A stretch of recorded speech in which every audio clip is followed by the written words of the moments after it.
Assalamualaikum warahmatullahi wabarakatuh. Saya Edi Sanda, pemilik Asa Flora dan dosen IPB University. Saya masih bicara mengenai hormon dan kali ini terkait dengan bagaimana mampu meningkatkan daya dorong di dalam pertumbuhan tanaman tersebut.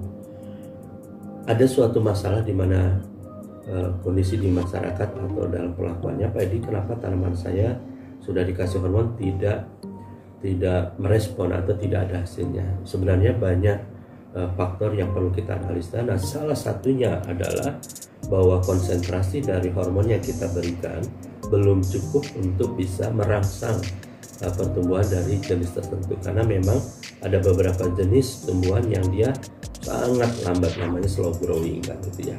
Demikian juga dengan pembungaannya dan sebagainya.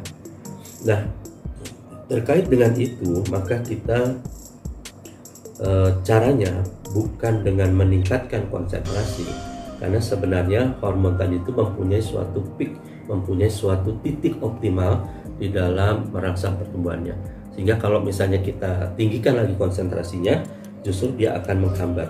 Lalu bagaimana? Nah, untuk bisa meningkatkan tadi itu maka strateginya adalah, nah ini yang perlu dicatat, kita bisa menggabungkan dua jenis hormon yang sama dalam satu grup. Jadi misalnya kalau kita merangsang tunas, berarti kita menggabungkan dua sitokinin ke dalam satu formula. Nah, tentunya kita juga harus tahu tadi itu bahwa gabungan keduanya tadi itu sampai pada suatu konsentrasi yang mampu meningkatkan pertumbuhan tanaman tadi itu. Nah, penggabungan dari keduanya ini tadi itu akan menghasilkan suatu dampak daya dorong yang jauh lebih tinggi. Jadi sebagai contoh, misalnya kalau Anda ingin tanaman Anda ini pertumbuhannya bagus, tunasnya, dan dia tidak kerdil, Anda bisa menggabungkan antara BAP dengan TDZ. BAP itu pertumbuhannya banyak, tunasnya dan sebagainya, sedangkan TDZ dia akan mampu menumbuhkan tunas yang bongsor. Tapi TDZ-nya rendah saja, misalnya 0,5, kemudian BAP-nya di atas 2, jadi 2-6 lah gitu ya. Nah, ini akan menghasilkan pertumbuhan tunas yang sangat spektakuler. Demikian juga dengan pembungaan. Kalau misalnya Anda melakukan proses merangsang pembungaan dan menggunakan gibberellin dan sudah sampai pada suatu kondisi di mana konsentrasinya itu tidak mampu lagi merangsang pembungaan, maka Anda bisa menggabungkan dua macam gibberellin.